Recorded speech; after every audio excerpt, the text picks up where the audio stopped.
I moved away from Northern Ireland in 1976 and worked in different countries, and I ended up in Montreal in 1983. Before I left, St. Patrick's Day was not such a big thing. There was three things happened on St. Patrick's Day for me. One was my father always planted his first row of early potatoes in his garden on St. Patrick's Day. That was the first thing. The second thing was that some people would talk about maybe climbing to the top of Slemish mountain, because as you know, that was where St. Patrick was a slave boy. And the other thing was that musicians would use it as an excuse to get together to play a few tunes. They didn't really need the excuse necessarily, but they did it anyway. So there was a consciousness that St. Patrick's Day was a special day for celebrating our culture. Everybody celebrated. There was no consciousness that might be only for one side. There was no parade at that time.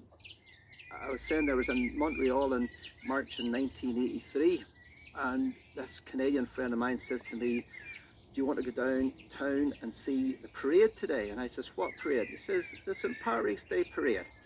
And I says, what is a St. Patrick's Day parade? Because I honestly didn't know at that time.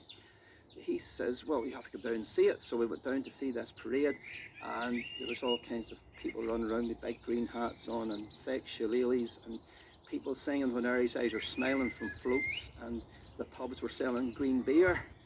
And I says, this is not really my culture, this is something new to me. I was a wee bit embarrassed. But then the next year, you see, us Ballymena folk have a bit of an eye for business opportunity. And I knew somebody who made billiard tables, and he gave me some of this green cloth. And I knew somebody who was a seamstress, and she put together a leprechaun outfit for me, for a wee green waistcoat and wee green shoes, and with bells on a big green hat with big ears.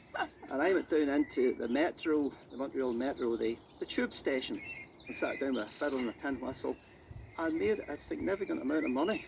Right, so you started to change your view then, did you? I certainly did. So I've been seriously celebrating St. Patrick's Day ever since. Now, but you obviously have gone back and looked at the story of St. Patrick. What did you find out that you didn't know?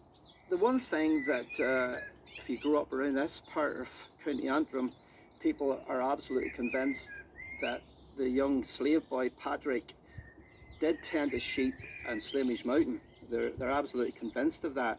Some people would say that Patrick came over from Wales and was a slave boy in other parts of Ireland, but you could not tell that to anybody within a 10-mile radius of Slemish. Absolutely convinced he came over from Scotland, and there was a big chieftain, you see, who lived in the scary fort just across the Braid River from Slemish, and he was his boss. There's all kinds of stories about that, you know, and so that was the big thing that impressed me, that this famous St. Patrick, who's celebrated all over the world, was actually a slave boy just a few miles from where I live. You have another event coming up tonight in Armagh. If people can get a move on, they might get there at 8 o'clock. It's a sharing of traditions. Can you tell us a bit about that? Well, this is going to be a similar format, except I'm going to be sharing the stage with Martin Donoghue from Cavan and some of his musicians. We've done this before, and it's really all about Ulster Scots and Irish traditions getting together.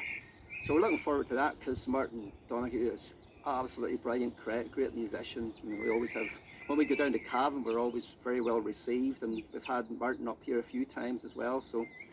And you're going to sing something for us on the ticket, I believe, Willie. Well, I've got a mandolin, so I thought that maybe try this. Would you believe I call it I Soul Hath I? Which literally means yes indeed, yes indeed.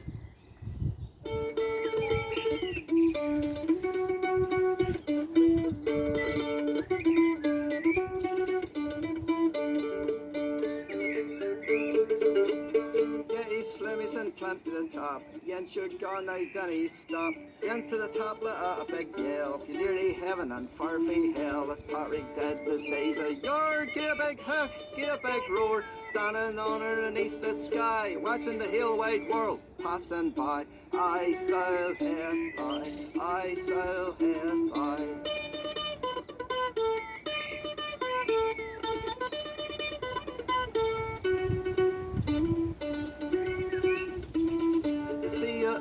Antrim's glens, Scotland's shores and hills and bends, Donegal, Esperance and Lough Neagh, Napoleon's neb, the other way, you'll see their raven on the wing. You'll hear the wee lark sweetly sing, standing on her beneath the sky, watching the whole wide world passing by. I so hath I so hath I.